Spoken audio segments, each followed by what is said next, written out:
In a quiet harbor, Lila tended the lantern on the cliff. Each evening, as the sky surrendered to night, she climbed the worn stone steps to light its flame. Ships came and went, their sails whispering of distant lands, yet Lila remained, her light steady against the restless dark. One spring, a sailor named Callan arrived with the tide. His voice carried like a hymn on the wind, speaking of oceans that roared like lions and skies where stars spilled like treasure. He gave her a small carving of a sparrow in flight.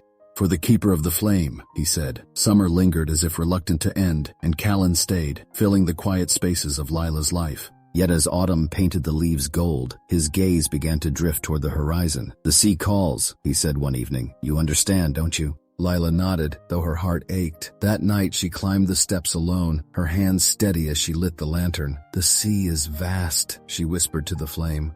"Not all lights are meant to follow." Years passed, and though Callan never returned, the sparrow remained on her windowsill, its edges smoothed by time. Some nights, Lila wondered if her light had been for him, or for the countless others who sailed by, unseen but safe. The lantern's glow began to feel less like duty and more like grace, a gift to the wandering and the weary. Its flame asked for nothing in return, a steady prayer against the vastness of the sea. Perhaps the sparrow was a promise, not of return, but of freedom. And perhaps love, like the sea, was not something to hold, but something to light the way for, even when it drifted beyond the shore.